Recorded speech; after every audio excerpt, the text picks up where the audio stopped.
Hello, everybody, and welcome to another edition of Tunnel Vision, a show brought to you by USCFootball.com. I'm your host, Keely, Eure, joined by Ryan Abraham, and special guest today, the Chief of Staff for USC's Athletic Department, Brandon Sosna. Brandon, I know you are a very busy man. Thank you so much for coming in the studio tonight.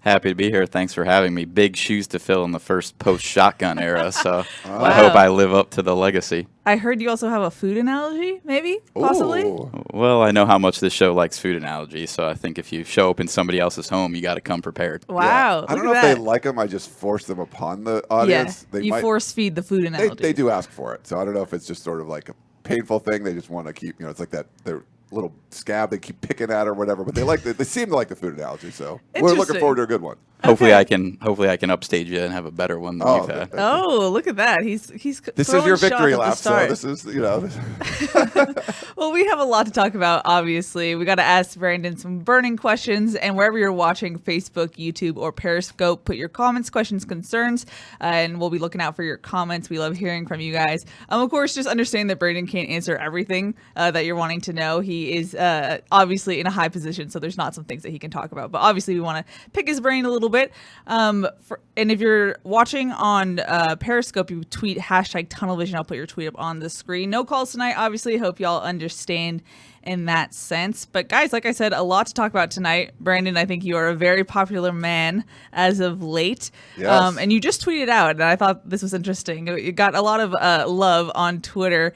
2-year anniversary with USC athletics. Pretty crazy considering all that you've had to endure in the past 2 years, the world, the global pandemic. First off, just thoughts on approaching that milestone. Yeah, obviously having had some time to reflect on it just today, thinking back to my arrival at USC for the Holiday Bowl in 2019 and everything that was going on at that time and some of the challenges that we inherited and the work that we were setting out to do. And it's hard enough just going somewhere new for any job, any new responsibility. You have to learn people's names. I'm talking like the basic fundamentals, where to go in the morning, what you're supposed to do, how you get into your email account. And at that time, there were some things going on, but obviously, our attention right away was on some things that we were trying to do with the football program and the investments that we had targeted to make there. But also within the department, getting to know the staff, having discussion sessions with virtually every unit within athletics, trying to understand what some of our challenges were, what our strengths were, what our opportunities were. And I don't think we really processed at the time that it was going to become the most volatile time in the history of college athletics. But some of those things that have happened over the last 2 years, from the Alston case in Supreme Court to the introduction of the one-time transfer exception, to name, image, and likeness, conference realignment. There were all of these things that were about to happen that have really altered the landscape of college athletics, and just layer in there for fun, a once in a generation or whatever global pandemic on top of that. So certainly never anticipated some of the challenges that we would face, but I think in a lot of ways it helped us come together as an athletics program, and it helped really rally our staff and unite around this message that we have of being student-athlete centered in everything that we do. Yeah, pretty cool. We appreciate you coming on. I know, like Keely said, busy guy. It was funny that it got to be the 2-year anniversary. I don't think that was planned or anything, right? It sort of just happened that it would be the 2-year anniversary. It was the only day you were available. You're a hard man to schedule. So. I'm actually leaving tomorrow to go Christmas break. But, we've tried to do this before, but we do appreciate that. Like Keely pulled up the video we did, Lunch with the Trojan, during the pandemic. May of 2020 is, I guess, when we did that. So that's kind of interesting. It's been a while. We had You had more. I had facial hair back at the time. It was a good look. I think you should bring it back. All right, maybe we'll do that sometime. But I like to shave when I can. But for you, like that 2 years, I mean, I think it's gone by fairly quick. But there's also been so much stuff going on. I mean, I don't know if you anticipated any of the kind of stuff that was happening. I knew you knew there was going to be some big changes to the football program, but it seemed like there were so many different things thrown at you that you're like you have your sights set on the goal line, but you're like dodging all these tacklers that are coming off the sideline that you didn't even anticipate would be part of the play. Yeah, Mike likes to use the analogy of a gladiator when he goes into the Coliseum and he's got tigers coming at him and people coming out of all over the place, and it sort of felt like that for a while. But I think anytime you as a professional and a competitor, you want to be at a place like USC. And for me, a lot of that was about going to a school where you can truly compete for national championships. But I think you know it's incumbent upon any opportunity like this that you're going to have some challenges, and there's going to be things that you're going to confront that are at a really high level that you have to be equipped and capable to manage. Mm-hmm. The competitor aspect, I like when you just said that, and I feel like we're not going to talk about previous, athletic department heads and stuff like that, but I do get a sense, much more than I've seen before, that there is a competitive nature, and if fans are going to say these guys don't know what they're doing or whatever, it's not like you're like, hey, I'm going to show you guys what's up, but there's more of a like, we're not doing this just to like get by, just to because we're USC. It's like I feel like you do want to be competitive, and you're like, hey, we can be the best out there, and kind of like, I don't know, maybe like a chip on your shoulder. There's like an athlete would that didn't get, like a Tom Brady that got selected in the 6th round or whatever it was. Yeah, I think what I would say to that is one of the reasons that for me personally I chose to be at this level as opposed to the pros is that I like that the work that we do makes an impact on young people's lives. At the same time, we want to win. That's why we're in sports, because we want to win, and the student athletes that we serve every single day, winning is really important to them too. Yeah. And so, I think the most dangerous thing that can happen when you're leading a sports organization is for at any point in time, the people who are fans of your team feel like they care more than you do.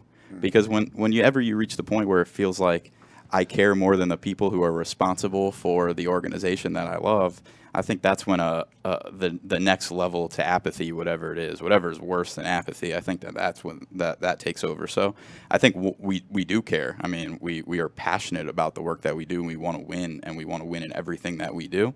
But it's also important for us that people know that, so that they understand that the same level of commitment they make to the program and the sacrifices they make to support, and I mean investment of dollars and time and all the things that go into being a fan, that they know that is reciprocated by the people that are responsible for leading their organization. In that sense, Brandon, since you just stated how much you care, and I think USC fans get that at this point, but when you first came in, there was a lot of vitriol kind of just pointed in your direction, as well as Mike Bone. What was that like for you as a human to just deal with fans who were frustrated and kind of taking it on you at that point? Yeah, I mean, I've said this before, but you have to accept and embrace passion in all its forms, and sometimes it can come in a little bit of a vitriolic way, and there was definitely some disappointment to that. You try not to pay attention to it, but you're right, you are a human being, and it's impossible not to see and hear some of the things that are being said. And quite honestly, my biggest disappointment with it is that when I got to USC, I heard a lot about what the Trojan family represented. And to me, there were some things that were said, the vitriol, some of the personal attacks, that to me didn't feel very becoming of what I thought the Trojan family was supposed to be about.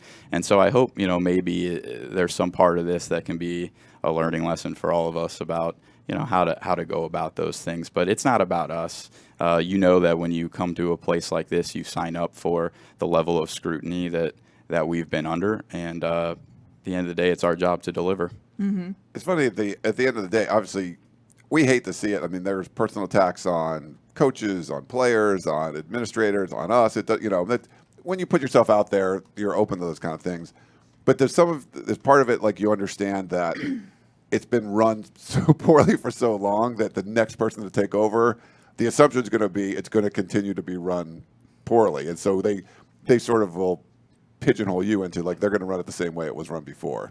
Yeah, and I would just say to that, not speaking at all to the way things were before, I really don't know, but I assure you that nobody has higher expectations for us than we do for ourselves. And so we show up with that same degree of relentlessness every single day, and in everything that we do across, football. I think sometimes people look at athletic directors or people that are in my role and think that we're just general managers of football programs, when in reality we have 21 sports and 600 athletes, and college athletics departments are extremely complex organizations that are very unique, and so there's a lot more to it than that. But that standard of excellence that we have at USC is something that we take seriously and work very hard to uphold. I mean, I talk about this when I'm recruiting people to USC, and I'm just talking about staff members or coaches, but you're going to win a national championship in something every single year when you're at USC. It's just a question of which sports and how many. Yeah. And that's not something you can say everywhere else. In my office in Heritage Hall, I look out over our track facility, and I think maybe probably take for granted the fact that every single day there's an Olympic gold medalist out there training and practicing, either those who have already won gold medals or some that will win them in the future. And that is just an element of USC that's really unique, really special, and something that I know, our people take a lot of pride in. But it is something that you have to work with great urgency and purpose to uphold. Mm-hmm. In that sense, is there something about USC that you didn't anticipate before you took the job that now you see and maybe cherish? Yeah, I don't know that there was anything I didn't anticipate that I now cherish. I mean, I really love the people. I really do. We have some wonderful, wonderful people. And I mean, within our athletics program, within our sports, across the university, within our fan base. For all of the negativity that we talked about earlier that exists in some parts of the internet or the peristyle, there have been some people that have just gone above and beyond to make us feel like we're a part of this community and a part of this family. And so the brighter sides of what the Trojan family represents, when you experience that, the true intensity of that and what it represents, that part of it can be really moving, especially when you're not really from here or have a connection here until one day, the guy that you work for gets the AD job, and now your life changes. You mentioned the peristyle. I think we probably talked about this on Lunch with the Trojan. I mean, I don't remember what I had for breakfast, but I'm sure we did back then. I don't remember I had a beard. But so the peristyle is USCfootball.com message board. You're someone that frequently reads that. I mean, that's probably somewhat rare, but maybe tell people why, from your upbringing in Cincinnati, that you were kind of brought up on message boards and being involved as a fan like that. Yeah, I'm a fan of sports teams too. Yeah. I was watching the Browns Raiders game on the edge of my seat, pacing as the Raiders were attempting a game-winning field goal earlier, because I knew if the Bengals.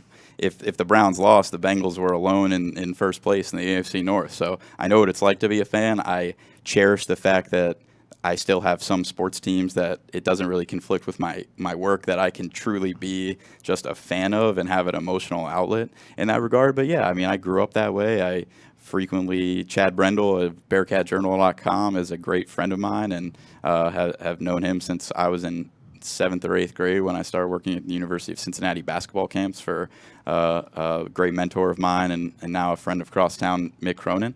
But, I think fundamentally the reason why I like to read the peristyle is that I think so often in roles like mine, you get so disconnected from your fan base. And when was the last time we showed up to a game and bought tickets on the website and went and tailgated and parked and walked through a normal entrance and scanned a ticket and found our seat and went to a concession stand?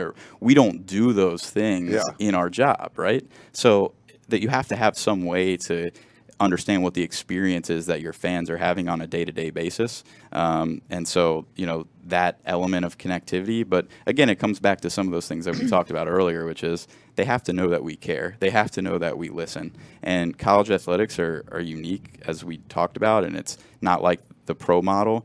We rely on donations and ticket sales to fund all of our athletics operations. And so I consider those people that support and contribute part of our team, and they have a voice. And we're entrusted with the responsibility of leading the program, but you can never lose that voice from your fans. And those that get disconnected from that, I think in the long term they alienate, but they're also missing the critical feedback that can help inform some of the things that you do. There are things that I see every day on social media or the peristyle or anywhere else that I'm like, hey, that's a great idea.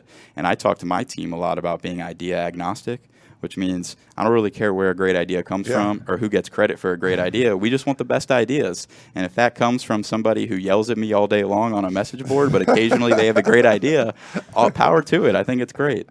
It's funny. So Brandon does care, and I think Mike Bone and Brandon. It's been eye-opening to see them interact with people. I mean, I had lunch with my longtime friend Dan, who you might know him as Dano. He used to do our tailgate. He was the chef for our tailgating way back in the early 2000s when we had the RV and all that kind of stuff. And he was out in South Bay. I had lunch with him and his wife. And he would just, I mean, unsolicited, just was praising, like, Brandon came over and talked to me, and I was talking about things. And to a man, everyone I've talked to when we've had different events that you've shown up for, like the tailgates or whatever, or if someone comes up to you at the basketball game, all I'm getting is like positive feedback from that. So props to that. But if you see Brent, I don't want you to like just track him down or whatever. I'll give you his home address later. No, I'm saying, but just, I mean, it's worth chatting. And when you first came on, so I guess it was like 2 years ago. Wow. I think we had beers or whatever in Hermosa, and I talked about like, hey, I think this is going to be good. And it's funny that initially people were just like, I don't know about this. But then every time someone would meet you or interact with you, they're like, oh, I get it. I get what you're saying. So maybe it's a slow process, but it seems like you're winning the fans over. Well, I appreciate that. I think that one thing about this that has been unique in my journey is I grew up in Cincinnati, and so when I worked for that program, I'd been going to games all my life. I had been a fan. I knew all the traditions. I knew all the history. I came here not knowing any of that. Yeah. And so those interactions for me are, one, they're enjoyable because it's just fun, but two, they're really informative, right? You learn a lot about the experience that people have as fans. You learn a lot about the history and the tradition. So if I can make an impact on people, that's a positive experience. I'm all for that. I think that that's great. But at the end of the day, those people are doing more for me than I'm doing for them. And now you talk about being at basketball games. I've never been as popular as I was when I was with you at a basketball game. Oh, so he got Ryan Abraham. No, he got me the courtside stuff. It was great. I've never been more popular than that day. That was great though. Like Brandon hooked me up, and we were down on the court and everything. And your boss did one time too. I mean, just for a while. Like the first time I met Mike Bone, I just went to shake his hand. He was like, "Come sit down with me." He's on the courtside. So, yeah, they're very approachable, which is great, and they love basketball. They're big basketball fans, and there's probably a lot of opportunities to see, come out to the basketball games and to get to see you guys.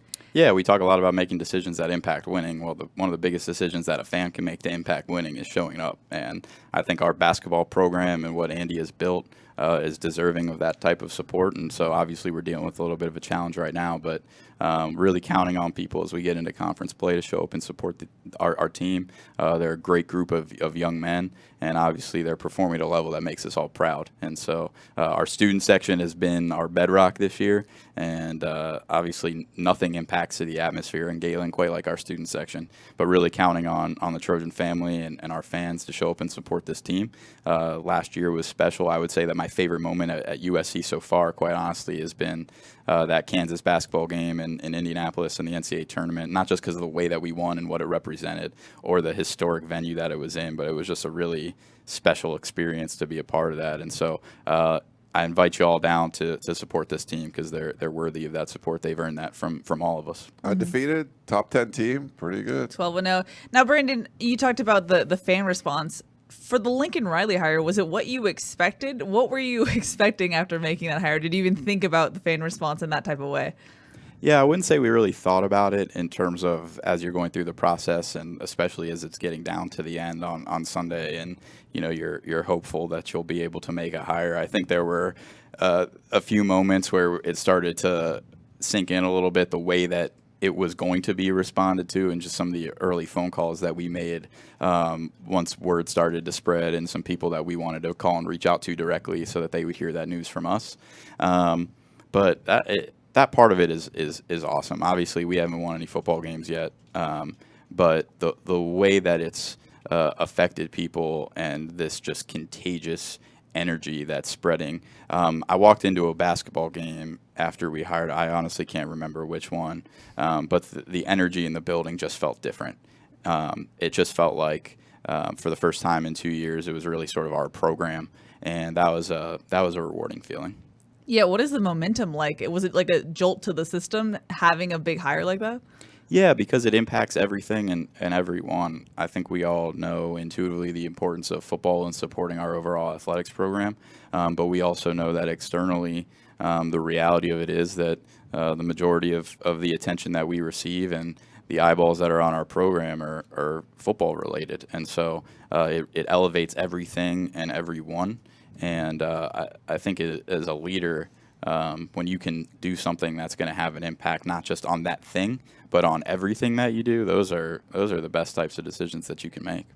Now, coming into the 2021 football season, what was the plan going in without knowing win-loss records? The plan as far as? Head coach. Yeah, I mean, I think for us, it was the same mission from the day we arrived and to where it is right now.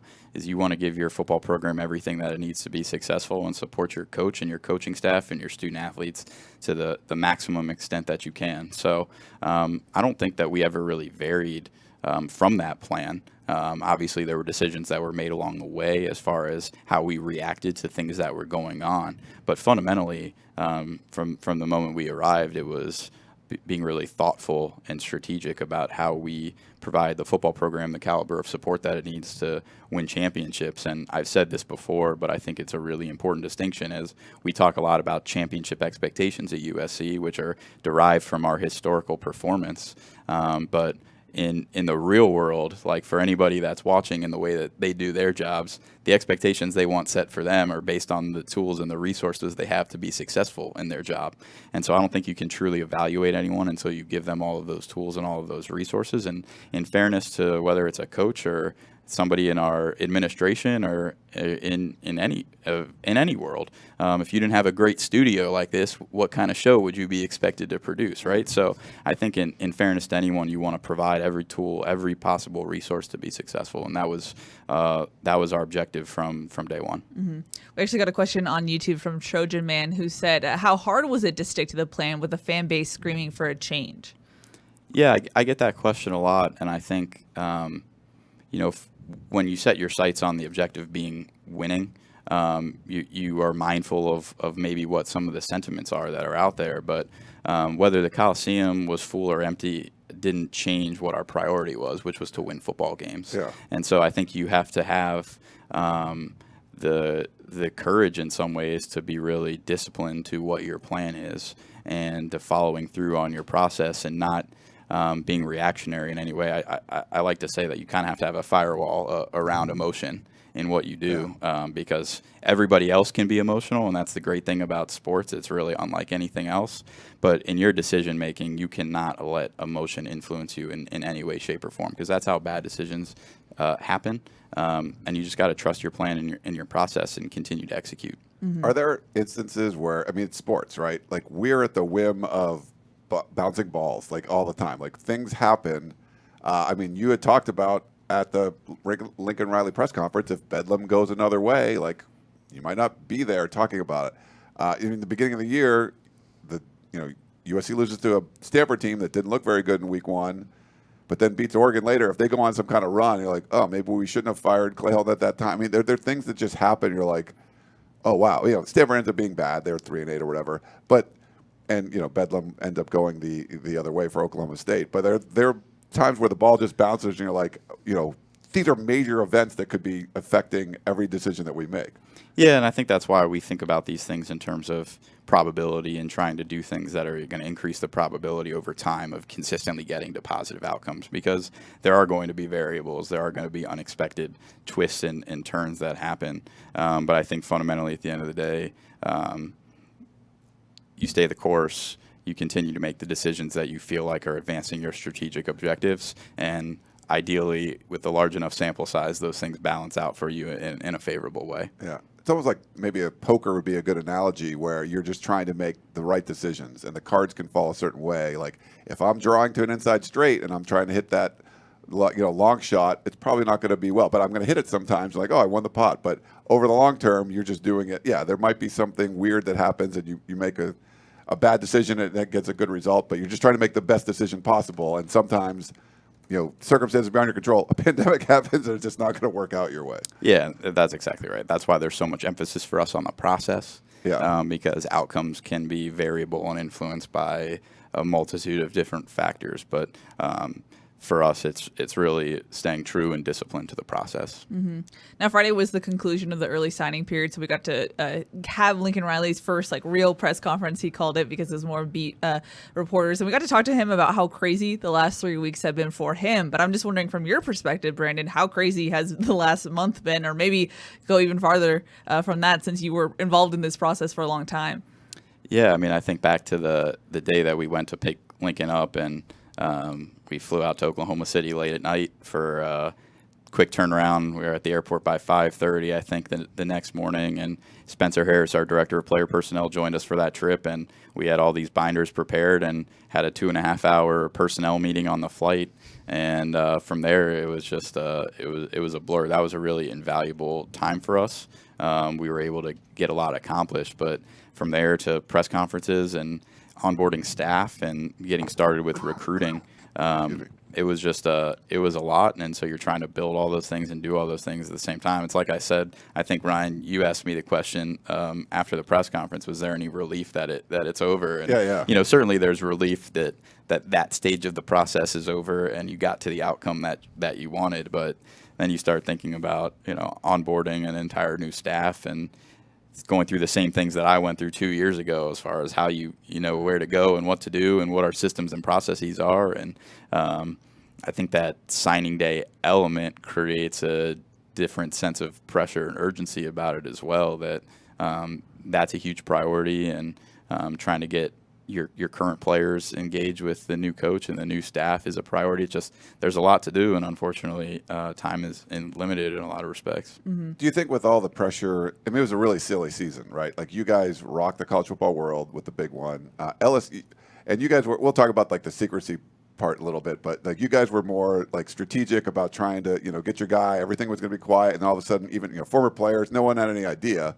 We'll talk about that in a minute, but LSU was more kind of bull in a china shop thing. They're like, we're going after Lincoln Riley. Now we're going to go get Brian Kelly, and we're going to go get the biggest name possible. It was a crazy season with big time jobs switching. We haven't seen blue blood to blue blood at all, in the last 20, not that very often, I guess, and then twice in 2 days that happened. The way that's changed, and it seems like the early signing period is sort of a catalyst for part of it. There seems to be a groundswell of pressure to move it to some other time, August, or get rid of it or whatever. What do you guys feel about the early signing period? Because it does impact the way these decisions are made. And to me, I don't think it's a positive impact on the student athletes, which I know you guys are focused on making a better experience. Yeah, I think that's right. And I know that there's a lot of discussion right now happening about it. And I certainly think there are compelling points to be made for keeping it where it is, moving it to earlier, moving it later. But I think that there's definitely some of those human being impacts that we talk a lot about that incentivizes you to maybe make decisions on somebody earlier than you otherwise would, or student athletes are committing to a university to play for a coach that by mid-December, and I'm not talking about a head coach maybe, but even a position coach, a lot of those things are changing. So I think it's something that I'm glad that is being reevaluated and reconsidered, and we'll see where it lands. But certainly think that we definitely felt the impact of that, and I think anybody that you talk to who was involved in any type of coaching decision this year and really in recent memory is talking a lot about what impact that's going to have on recruiting.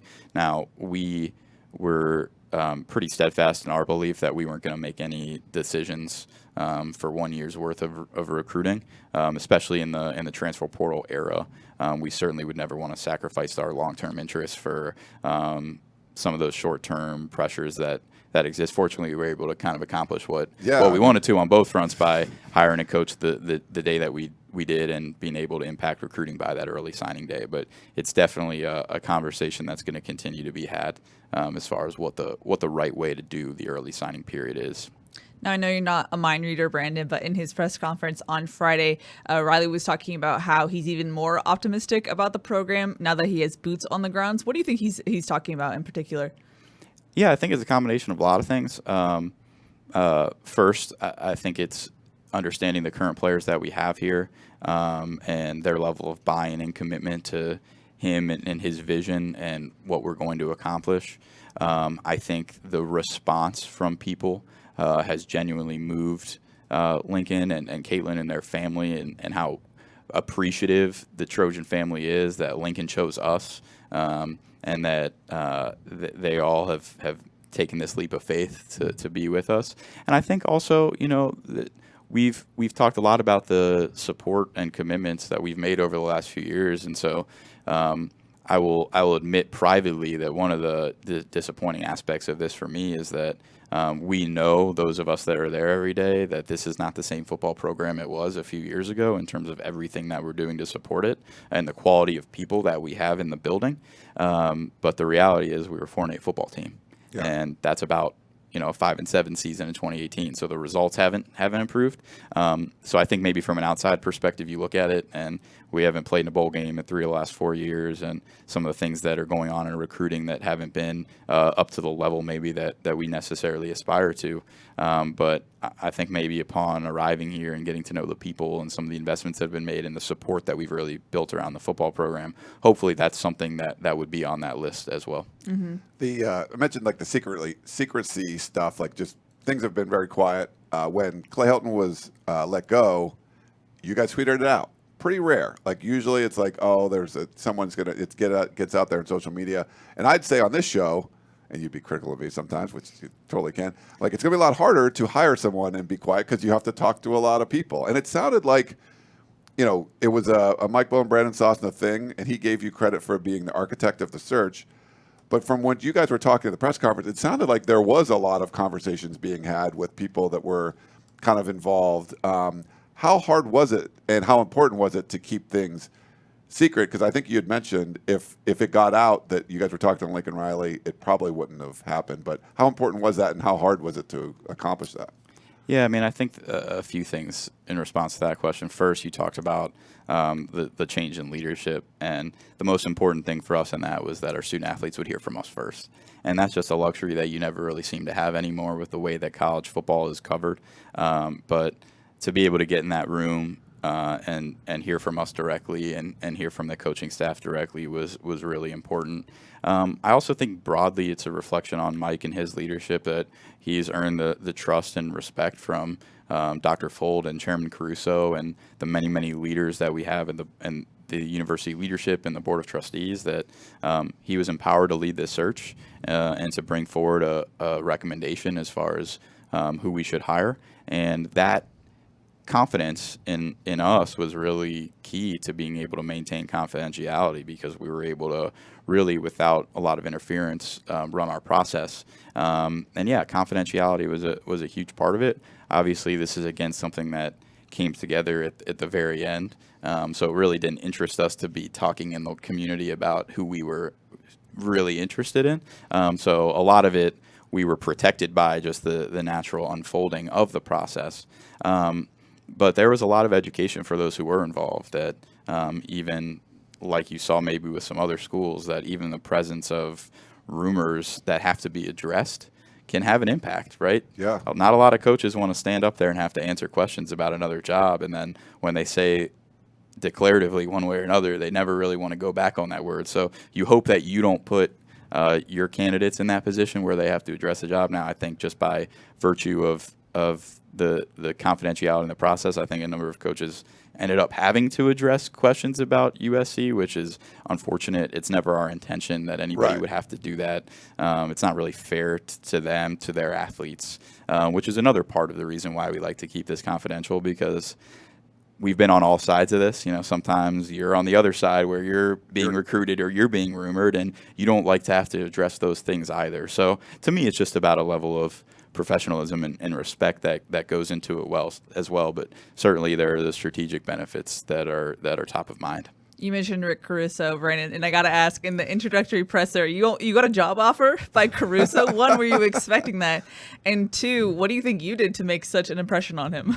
Yeah, I don't really know that it's about me or anything that I did. I think we're a great team and we're really well supported. For me personally, one of the great joys of this process was that I had an opportunity to get to know Chairman Caruso better and spend time with him and learn more about him and his family and the incredible leader that he is and the impact that he's made on this university and our community and the city of Los Angeles. So for me, selfishly, not that it's about me at all, but having that time with Chairman Caruso, I feel very fortunate to have spent time with him and got to know him and consider him now a friend.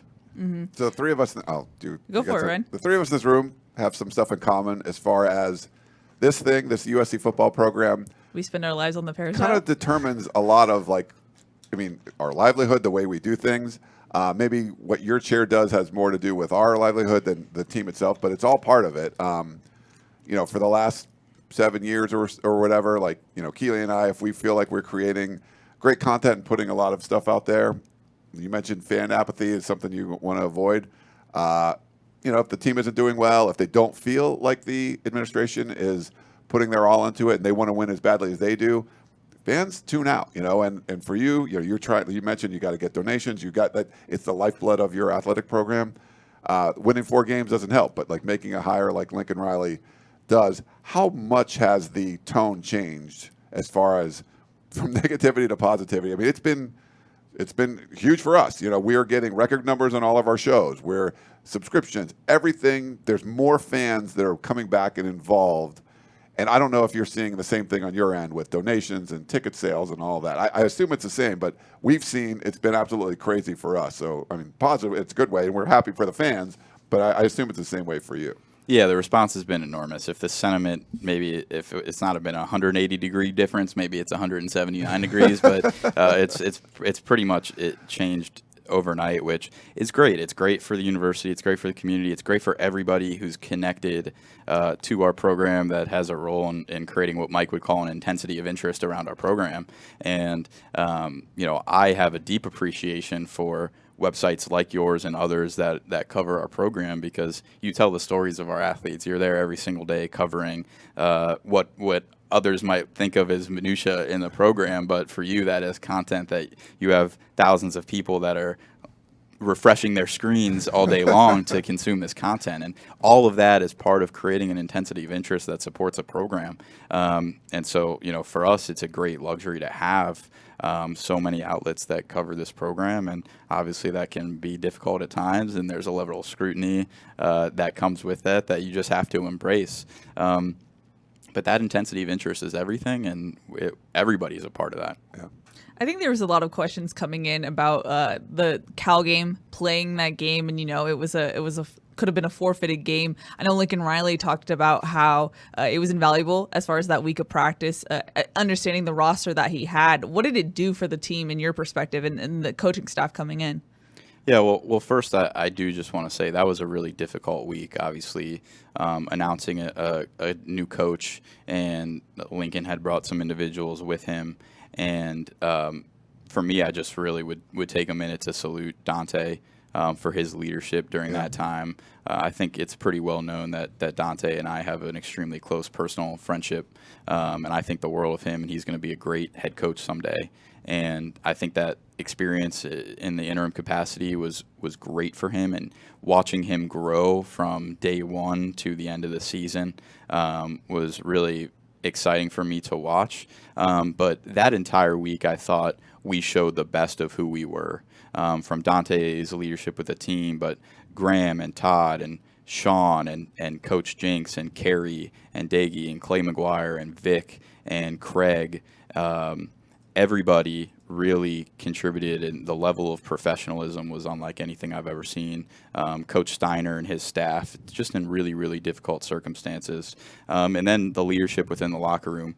It was a really tough week on players as well, and there were a number of our guys who really stepped up and demonstrated the leadership that I think represents what the Trojan family is all about. And we have a an incredible legacy that every player that walks through those doors, you go into our team meeting room, and on the wall there's a list of every football player that's ever been drafted out of this university, and it's obviously a very, very impressive list. And when I see that, what I think about is every day I have a responsibility to uphold what they've built and to sacrifice as much as they sacrificed to get us to this point. And so I credit the players on our team that embraced that and recognized that, because it was a hard week. Things happen really quickly, and you can't always communicate in the way that you want to. Certainly, I look back on it, and there are things that I wish we could have done differently, because these are really difficult things that affect the lives of a lot of people. It's coaches, it's their families, it's their friends, it's their children. And so I just give a lot of credit to Dante for his leadership and the rest of the staff. But it certainly wasn't lost on us in the process that playing that game against Cal would give a new staff, in the event we were able to hire a coach on that Saturday, Sunday, Monday, a week to be around the team to evaluate, but also to get on the road and get some recruiting done as well. So I remember the first time Lincoln called me, he was like, hey, I didn't even realize that we had a game on Saturday. Like, can I be at practice? Can I observe? I was like, yeah, that was a big part of why we structured this the way that we did. So I think it was really great for him, but also some of the other coaches that were able to be present at practice. That was an interesting. That was an interesting week, obviously, when that was happening. And Lincoln Riley, really impressive press conference he had on Friday. The first time, the first one was Pomp and Circumstance and Rick Caruso and Carol Fulton and stuff. But this was just like local media, some TV, and that was one of the things he mentioned. How, there's going to be roster turnover. He needs to build a championship roster, but that week allowed him to kind of take a look at, what he had on this team. And unfortunately for some of the players, it was difficult, and maybe they weren't all going to put out their best foot because they were struggling with things at the time too. So, do you feel like that kind of maybe hurt some of the players, just because or is it understandable? Like, look, they were going through a really tough time, and there was so much uncertainty going on that maybe that wasn't the typical player that you would see on a week by week basis. Yeah, it credits our players. It wasn't just uncertainty that week. It was uncertainty all season long. Yeah. It was obviously very early on in the year that there was a leadership change within the football program, and they competed. Obviously, the results were not what they wanted or what we wanted, but they competed, and even that last week, the BYU game, the Cal game, I thought we competed as hard in those two games as we did all season long. And, again, the results not being what we want them to be, I hope that people could still be proud of the effort in the face of really difficult circumstances. Yeah, I do remember that, because I didn't think USC would cover either one of those games. They didn't cover Cal, but that was, kind of understandable, the number of guys that were out. But both games, I thought they played as hard as any other ones, which was like, wow, this is there's a lot of adversity going on, and they actually did. They played both those games tough. Almost beat BYU. So we got a question on YouTube that said, what are the expectations for the team in Lincoln Riley's first season? How do expectations rise year by year?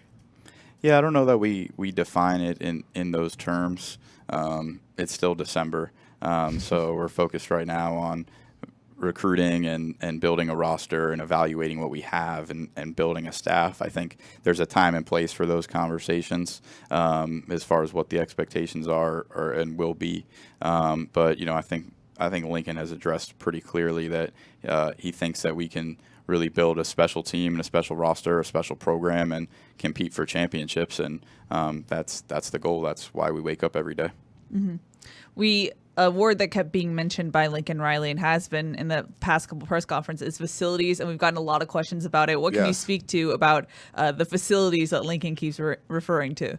Yeah, I think to me that's more of a reflection of the fact that we're going to look at every aspect of the program and want to be on a championship level. I don't know that I have anything specific to comment on with respect to facilities. We know how much the world has changed in 10 years in college football, especially with regard to facilities. That's another aspect of a program like support staff and recruiting operations and personnel that has really evolved. The graphic design and video elements are such a fundamental part of how you promote the program and how you recruit. All of those things have evolved, and we want to be the best at every single thing that we do. So to me, that's just another dimension of it that we want to evaluate and be the best that we can be. We got a question from Alan on Facebook who wanted to know, what are your hopes and expectations for the Pac-12 for your conference games, new media deals, future expansion, etc.? Yeah, I think it's an exciting time for our conference. George has been phenomenal. I'm a huge fan. Yeah. We got to spend some time with him on his campus visit, and if you follow him on social media, you see that he's very active and being at games, supporting the schools in the league. He's been very vocal and influential on key issues that are facing college athletics, and I think that's the type of leadership that the current circumstances in college athletics demand.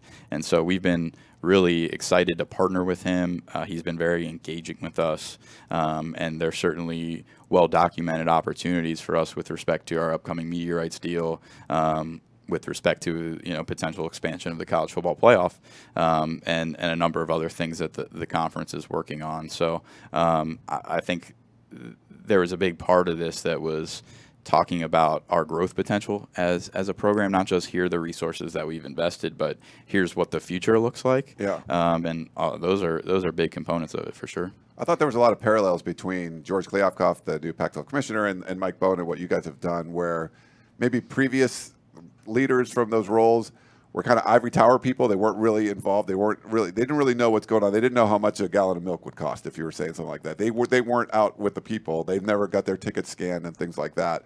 And George Kliavkoff seems to be really involved in that, just going on these campus tours.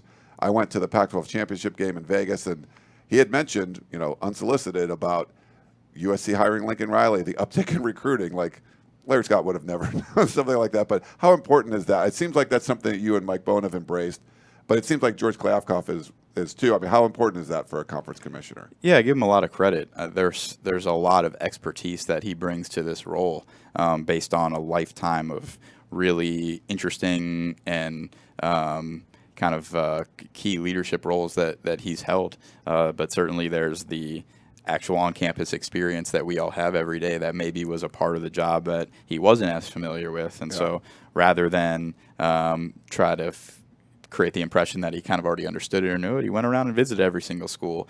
And he met with the leadership. They did a kind of a level down meeting where they met with, at each school, he met with just general staff members who are there on the ground level every single day supporting the student athletes. I thought that was a really cool thing that he did. I think that that's something that's really taxing on somebody to travel around with everything else that he had going on. I mean, at the time that he shows up, conference realignment kicks into gear and things are changing rapidly, and he still made time to go visit all the schools and be present on our campuses and get to know the people. And it would have been very easy for him to say, you know what, there's a lot going on, I'm going to call this off. But he got it all done, and he was everywhere. He was at some of our games this season. I've seen him multiple times. Really impressed with his level of dedication and commitment to really understanding what the challenges are that we face on our campuses, because that's a part of the job that until you're in it, until you really live what we live every single day, it's hard to really comprehend. Now I'm breaking this up with an off-topic question. Jackson on YouTube wanted to know, do you still miss Skyline Chili? I do. My funny story with Skyline Chili is that I actually never ate it growing up. I would go to every Cincinnati Reds opening day with another family, and we would always stop at Skyline before first pitch. And I would never eat it because I didn't think it was any good. It did not look or seem appealing to me. I did not eat chili. I don't eat hot dogs to this day. And it wasn't until I interned for Mike in the University of Cincinnati one summer in the athletic department that my first week as an intern, he said, hey, we're going to Skyline. And I was like, great. I really don't want to go here, but I'm not about to tell my new boss when I'm a college student intern that we're going to go somewhere else. So I get in the car, we roll down to Skyline, and I ordered like a buffalo chicken wrap, just something generic that I could get off the menu. He was like, no, what are you doing? You need to get a 5-way and a this and a that. And I was like, oh man, like this is going to be bad. And so he made me get it. And for the first 21 years of my life, I had never experienced Skyline chili, and I had it that day. And it was one of the greatest things I've ever had. Oh, wow. Okay. Now I cannot get enough Skyline. Wow. If I get back to Cincinnati, it will not be a trip that's free of Skyline, because I will make sure to get there. It's I wouldn't say I actively miss it per se, but if I'm back there, I'm gonna get some Skyline. Would it be like a bowl of chili, or is it what's on a the hot order? dog usually? Or I'm a 3-way guy, Okay, so well, back in the day, while I could still eat dairy, I should say I was a three-way guy.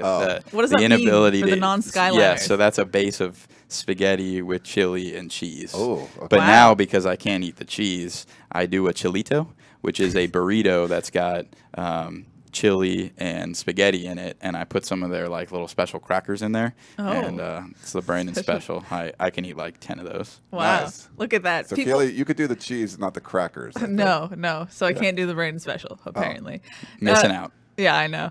Brandon, people also wanted to know, where did you get your sweatshirt? People are really loving the sweatshirt. Oh, yeah. Got to credit our equipment room on that one. I actually, I don't really know what I did with it, and then I saw Dante wear it either to a press conference or at a game or something. I was like, hey, that's pretty cool. I need to find where I have that. So my closet, I left Cincinnati with like 2 bags, and so my closet is pretty much cardinal, gray, black, white, and so it's all Nike, USC gear. I wear the same 5 things, I think, every day of the week. So this was in the weekend or the off period of time special, I guess.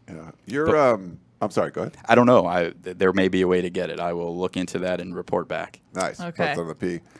There was somebody who reached out to me on the Peristyle who wanted a hat. That we did not sell. That USC hat, people ask about it all the time. Yeah, so we're working on getting that in the bookstore. I think some supply chain issues have slowed it down, but the plan is first quarter 2022 that we'll have that in the bookstore. Look at that. Yeah. So I asked you like the press conference, sort of like sense of relief. Are you 30 yet? Are you almost 30? Don't rush it. Okay. The gray hairs may make you think otherwise. I mean, you're a young person for the role that you're in, like as far as the athletic department stuff goes. I mean, you're going to get offers, like Rick Rizzo gave you an offer and stuff. Like, what's the kind of the 5-year plan or whatever for Brandon? Yeah, I mean, I never expected that I would get to be in a critical role for the sports team I grew up loving as a Cincinnati Bearcats fan. It still, to this day, is incomprehensible to me that I had a part in hiring Luke Fickle there and seeing the success that he's had, and so happy for my city and that program to be in the college football playoff. Yeah. Just would have never imagined that would ever be possible for the University of Cincinnati, and so to see it happen has been really moving and meaningful for me, and very excited to go cheer them on in Dallas against Alabama. But I never thought I would be at the Cleveland Browns working in the front office and getting to work for some amazing people like John Dorsey and Sashi Brown and Andrew Berry and Chris Cooper and Paul DePodesta. Like, I never fathomed that would be where my career would take me. And certainly when I went back to the University of Cincinnati, I didn't think 10 months later I'd be sitting in Mike's office and he'd get a call about the USC athletic director position. So I stopped playing that game, trying to guess where I'm going to be 5 years from now. But this is obviously an extremely exciting time to be here and to be a part of what we're building. And there's a job that we started 2 years ago that we have to see through. All right. Is 2 years the longest you've been at a place professionally? You don't need to embarrass me on a live show. I'm just wondering. There's going to be some. He's that young. He's been a lot. There's going to be some poster on the Peristyle that's going to slap me down for being a typical millennial. But yes, this is 2 years is the longest that I've made it in a role so far. The curious thing is, obviously, it was the 2 years you were doing a lot of work. There's a lot of behind the scenes work. People very critical outwardly. And all of a sudden now it turns to praise, which is great. But sometimes it's like that challenge, does that drive you, or it's like no one's believing it, like no one's believing what's going on.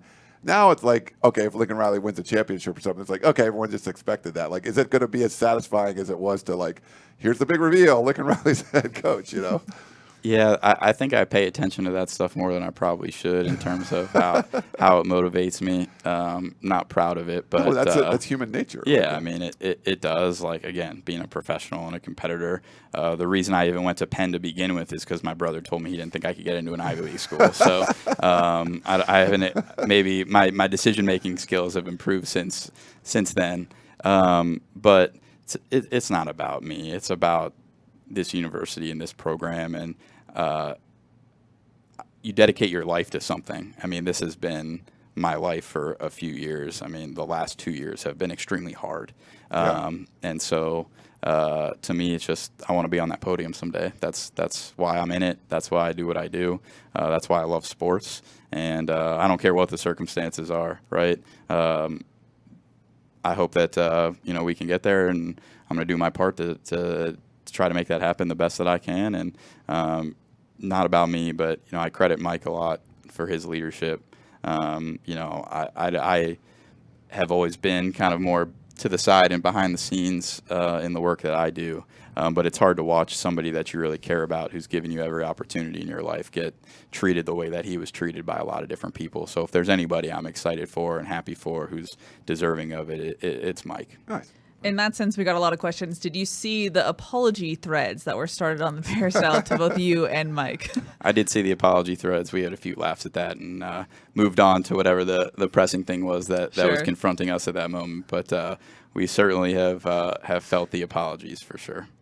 We got a question from Randy on YouTube who said, with fan interest higher than it's been for a long while, what will the media access to the football program look like going forward? Yeah, not a conversation that we've had. Being media friendly is a cornerstone of how USC has been, and we take a lot of pride in that. And Tim, in his retirement after 43 years, I mean, he set the standard of what that's supposed to look like. So not conversations that we've had. I mean, again, we're very, very focused on what we need to accomplish today. But I'm sure there'll be a time and place for that. But being media friendly and just the way that we approach it in terms of the relationships and the accessibility, those things aren't going to change. Yeah. Mm-hmm. Yeah, Mike said that. If you guys missed it, he talked about that during the press conference about that they're still dedicated to doing that. So just the fact that Brandon's here kind of shows you. Yeah, pretty much. The media friendliness. Now, over the 2 years, Brandon, this is such a cheesy question, but I'm going to ask it anyway. Biggest learning lesson the last 2 years? Biggest learning lesson the last 2 years. Wow, I'm not sure that I have a great answer for. I don't think I have something like super profound. Oh, did I to stump be able you? to say that I've learned in particular. I think it's just been a great reinforcement and reminder that you win with people, and we try to make things complicated, but you get great people who are committed to the same things, who are selflessly committed to achieving the goals that you have set out for you, and that's when things happen. And we've been able to get a lot of the right people in place to be able to create some of the things that we've created. So I always say that so often in life we chase jobs or titles or places we want to work or things that we want to do. But in reality, what we should do is we should chase people, because it's people who are going to invest in our development. It's people who are going to be committed to our success. It's people who, when that opportunity presents itself, they're going to stand on the table and advocate for us. And that's been kind of the enduring lesson of my career so far. But I think this entirety of the last 2 years has just been a great reminder that you are the people that you are. I mean, that is it at the end of the day. As you mentioned at the top of the show, I think there's a misconception that your job is basically football and men's basketball, and that's kind of it. What else about your job do you want USC fans to know about, or an aspect that you have your hands in? Yeah, so my role, I would say, is multidimensional. As Mike's chief of staff, I help him sort of run the day-to-day of the athletics department broadly overall.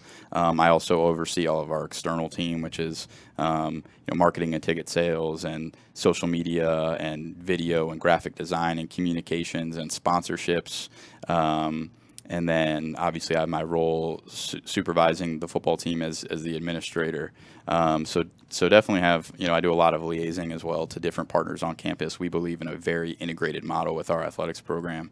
And so being available and being a great partner to various units on campus, from the president's office to our Office of General Counsel to Office of Government Relations, we've spent a lot of time with through pandemic lobbying and name, image, likeness, and all the things that are happening at the state and federal levels that impact college athletics. So, those are sort of the kind of the key pillars of my role. But Mike also bestowed upon me the great fortune of being our COVID-19 action chair for the last 2 year and a half or whatever it's been. So, I mean, thinking back to that period of time, there was a meeting that we called and it had 20 people on it, and we came up with a list of like 30 things that we needed to create from scratch, right? All right, if an athlete's going to return to campus after the kind of COVID shutdown, like what do they need to do, right? What are the steps that they need to clear to how do they check into the building every single day? And I mean, on and on and on. Where does the signage go? And so obviously we had an amazing team supporting us who poured their life into it. But that was definitely a unique part of the role. Becoming an amateur epidemiologist, our general counsel's office also told me that I have I'm on my way to my JD. So I'll take it. You can I just asked if I could get it. Would it be accredited by USC? Because that would be pretty nice. You go to school, go to law school at USC for free, I think. So I got a lot of time. Yeah. It's like one of the interesting stories that came out of that press conference, the initial one, that was like just so well done. At the 1923 Club and the Hollywood sign in the background, all that kind of stuff, was that you did make a call to Lincoln Riley, but years before. And the funny part was he didn't return our call. I think it was right before he ended up getting the Oklahoma job, right? So kind of satisfying that he returned the call this time, or yeah. Keely asked me that I think the day of the press conference. I did. That was my follow-up. Yeah. Yeah, I wasn't really prepared for that question because I hadn't really thought about it at all. The fact that that didn't come together at Cincinnati was not a surprise. It was very early on in our processes. We were trying to figure out maybe who was interested because your process at Cincinnati is a little bit different than your process at USC in terms of what types of candidates you're after and kind of what your positioning is relative to the candidate marketplace. And he was a couple months away, I think, from being the new head coach at Oklahoma at the time. So it made all the sense in the world why he didn't pick up that call. But we discovered, I shouldn't say we discovered him, but he became known to us when he was the offensive coordinator at East Carolina because there was a game we played against them in 2014 that I think we beat them at Cincinnati. We 52-44 or something wild, and it was you're like, oh, they could score. That offense is really, really good. What is going on there? And that's kind of how we learned about him and have followed him ever since. We're not talking about could have hired this guy, like that kind of stuff. There was obviously, you mentioned Luke Fickle before because you guys had hired him there. His name has come up for a lot of jobs, not just the USC one. Are you kind of surprised he's still the head coach at Cincinnati, or do you think he's going to stick there a long time? What are your thoughts on his kind of future there since you were involved in that hiring? Well, as a fan, I'm really happy that he's the head coach at Cincinnati. I mean, I love that, but it wouldn't really be appropriate for me to speculate on kind of where he is or where he's at. But I have an enormous amount of respect for him and what he's accomplished, and just grateful that as when I put my fan hat on, that he's the man in charge of the program that I love. Can you do that? Is that easy for you? Because I started this website. I was a big USC fan, but then it becomes your job, and now it's a different thing. I grew up like a Steelers fan. I don't even find myself because I grew up in the Pittsburgh area. Can we fit in the camera if we spread apart? I still like my Steelers, but I feel like I'm less of a fan of sports now because it's your job. Can you still, and maybe because you're younger and so you can do it, but you can still be like a passionate Cincinnati fan. It's not the same, and honestly, that's like a grave disappointment to me because being a fan was so fundamental to my identity. I mean, I structured my life around going to games. My senior year of high school or my junior year of high school, the Reds made the playoffs for really the first time in my life. I think I went to 61 out of 81 home games that year. Wow. And so it has always been just a core part of who I am, and I haven't been able to recapture it. And honestly, being a Bengals fan that went to work for the Browns was like an identity crisis that's really hard to conceptualize. And I don't know that I'll ever be able to get back to sort of that raging level of passion where I'm throwing temper tantrums when we lose, right? So I would be lying if I didn't say that is probably the most heartbreaking part of working in sports, is that magic that you feel as a fan sort of escapes you. And I miss that. I mean, I truly do. Yeah, it's tough. And sorry, probably people can't relate to that, but I just wanted to say, because it's just something we have to deal with. When you work in sports, it's like you can't be as passionate as you were. But in that same vein, Alan on Facebook wanted to know, who will Brandon support next year when Cincinnati and USC meet in the national championship game? Fight on, man. I'm insulted by the question. We also, speaking of your fandom, had a question if Pete Rose should make it to the Hall of Fame. I don't know if I should be taking such controversial stances. I don't know. You're a bona fide Reds fan, so I was just curious, I think his production on the field as a player certainly warrants being in the Hall of Fame. I think it's up to others to decide how the rest of it should be contemplated. Yeah. I guess the good thing for you is you working for USC, that passion could be there for the school that you work for, right? You can be, if you're in your box or whatever, like, damn, did get that first down. Like, I guess that's still a part of it, but, Yeah, it just depends who's around and who's watching. Okay. Yeah, fair. We talked about it a little bit, but I know you can't go into specifics, but how was it like for you and Mike kind of balancing the coaching search with a football season going on and everything else that you guys have to do as far as the athletic department? It was really unconventional. I mean, to do something in 2.5 months that you normally have 7 to 10 days to do, it was definitely unique. I do think it afforded us an opportunity to run a really thorough, comprehensive, detailed process. And I think all of those things contribute to getting to the outcome that you want, because you're able to execute your process in the best way that you possibly can, and you don't have to concede on anything that you feel like is really important in your process. So I think that was a benefit at the end of the day. I don't know that you make a decision on the basis of that individually or independently, but it was definitely different. But you've got the things that are fundamental to your job that you have to do every single day, regardless of who the coach is, and so those things continued. And at the same time, we were able to really do some of the things that we felt were really important as far as how we positioned ourselves to sort of the college football influencer marketplace. Mm-hmm. In that sense, what was the biggest challenge of the whole process? I guess what I would say is just staying disciplined to the process, because there's conversation about it every single day, and you're getting questions, and it would be very easy to just be consumed with just the notion of being in a process, just thinking about it and living every single detail of it. When in reality, there were just some days where there wasn't anything to do in the process, right? It just, you had 2.5 months. So I think just allocating the appropriate amount of time and resource to the process while not giving up anything that you need to do every single day was probably the biggest challenge. That makes sense. Well, we're at a little past the top mark of the hour. We didn't want to keep them too long. Yeah, can I get some rapid fire questions in? Go for it. So we got some questions about adding additional sports to USC's program. Is that something that you foresee in the future? Not something that we've actively discussed, no. That's how I'm supposed to do rapid fire questions, right? I'm just so not used to it. Yeah. You're sitting in that seat, so you need to go for like 20 more minutes. No, it's funny. I remember asking like Pat Hayden about it a long time ago. Like women's softball comes up a lot, and it was just like, there's a lot of monetary issues that deal with something like that. I mean, is that stuff you can explore though, like at some point? Yeah, those are really complex issues, right? I mean, you're talking facilities and operational impacts, and certainly scholarship allocation and Title IX, resources, budget, right? So especially if you're talking about a sport that really can't sustain itself from a revenue standpoint, those are things that can sometimes take years to study as far as how that would work. But like I said, not anything that we've discussed to this point. I know you've already done this a little bit, but Brennan wanted to know, what is the plan, if any, on integrating Reggie Bush back into USC?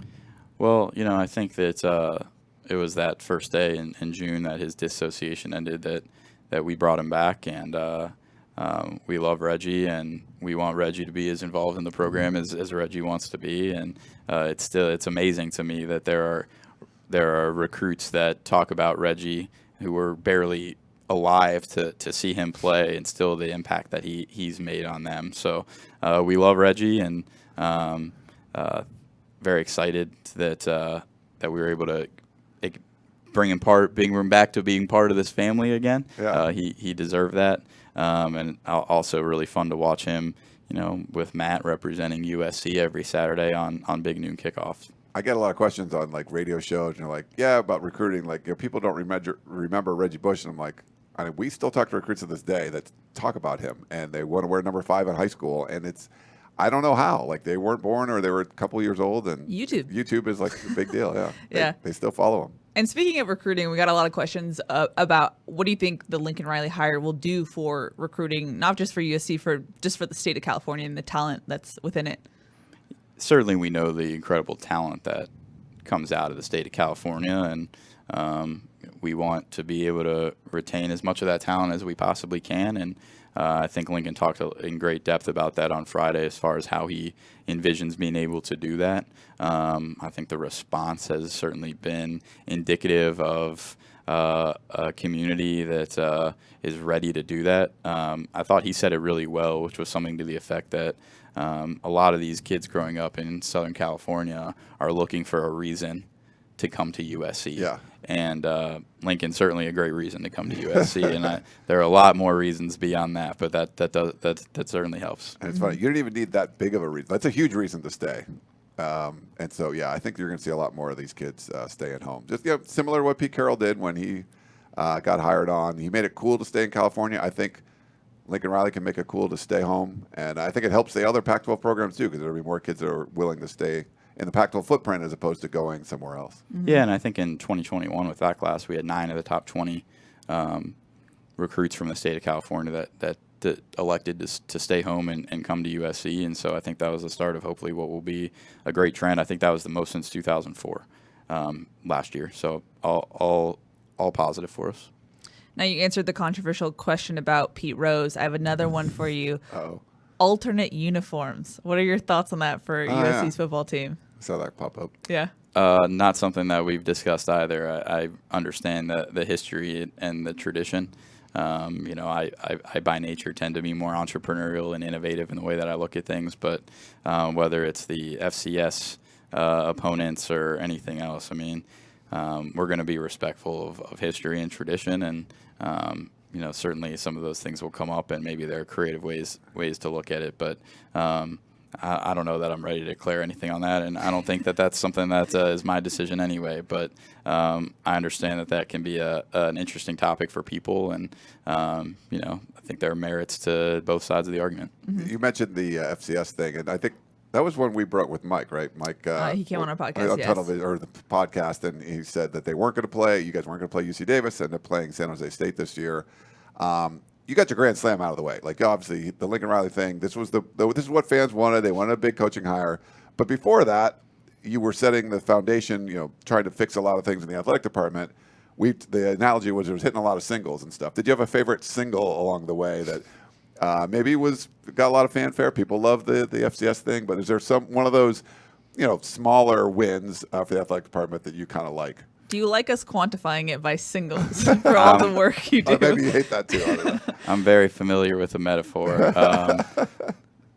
Don't have a particular single and wouldn't know exactly what your definition of it is either in terms of some of the things that we've done. But I think broadly speaking, we're very proud of a lot of things that have happened in the last 2 years. And again, that's a reflection on Dr. Folt's support and Mike's leadership and the commitment that's been made by so many people that are anonymous to the peristyle and to fans and to people on social media who are there every single day working in support of our student athletes in very, very critical areas that make the student athlete experience possible. And so I'm happy for us as a collective that we've been able to enjoy some of those what you would call singles and doubles. The doubles. There are doubles too. I got to give more credit. Yeah. Triples seem to be a little bit neglected in this scenario. Yeah, they're rare. Triples are rare. That's true. In that sense, Brandon, what should USC fans expect going forward? It seems like there's a lot of momentum in the program with football, men's basketball, women's basketball with Lindsey Gottlieb. What should they expect going forward? Yeah, to me, what that is we want to be the best at every single thing that we do. And Lindsey is phenomenal. I would love to see more support for our women's basketball team as she's building the program that she's going to build. Obviously, we talked about Andy and the work that he's done in men's basketball and what we know Lincoln is going to do in football and the way that we're going to support that and the way that the community is going to rally around that. But really up and down the athletics program, we have the capacity to compete for national championships in everything that we do. And that's something that's important to all of us. We talk about our vision to be the most student-athlete-centered program in the country, and that means a lot of things. And we take pride in our pursuit of that mission. But winning is a part of that, and so we want to win in everything that we do. Mm-hmm. Fat Bank brings up a good point. Ryan, we didn't get a food analogy from you. Well, actually, I thought you had one. I mean, I had one ready in the event that it made sense, but I shouldn't just invent a food analogy But on the that's spot. that's how it works, Brandon. You make it up. That's the Ryan way. You don't have to, but Ryan. If you had one you want to share, we could go with it. I'm a rookie food analogy maker, so Okay. I was Put him just on the saving it for spot. the right time. Yeah, we won't put him on the spot. It's okay. Any final thoughts, gentlemen, before we wrap this one up? Brandon, thank you so much for coming on the show. It's a pleasure talking with you, and so glad that our viewers could see it as well. Yeah, I appreciate you coming on. We're lucky to have you here on the show, and I think if you're a USC fan, hopefully you get the impression of what Brandon and Mike have been able to do at the athletic department, and feel that you guys are lucky to have them, representing you and the athletic department. If you have any questions that they care very deeply about these programs winning, hopefully that he's answered those for you today. So, I mean, not going to make every right decision and stuff, but just seeing what they've been able to do, obviously, they have things going in the right direction, and they're treating USC football and the USC athletic department like I think it needs to be treated, and I think the fans really want it to. So hopefully, you guys all feel how lucky you are to have these guys out here, and we're lucky that you guys would come on. So thanks for coming on, Brandon. Well, I Yeah, appreciate that. Brandon. Thank you for having me. Alrighty, that's going to wrap it up. Boss man, we are going on holiday break, correct? Holiday break. I'm going to Boston for a week, so we'll come back after. I don't know, maybe before the new year or just after the new year, and do some shows. We'll keep doing podcasts and stuff, but probably not the live show until after the new year. I think. Robert on Facebook really wanted me to tell you happy early birthday, since your birthday is coming up, Mr. Oh, Bossman. thank you. Yes, another year. December 29? I'll be 51. 51. On Wednesday. Look at that. So, yes, Look at that. I know. I tried. I set you up for it. Thank if you you. wanted to. Yeah. He embraces it. Alrighty, that's going to wrap it up. That's Brandon. That's Ryan. I'm Keely. We'll see y'all next time.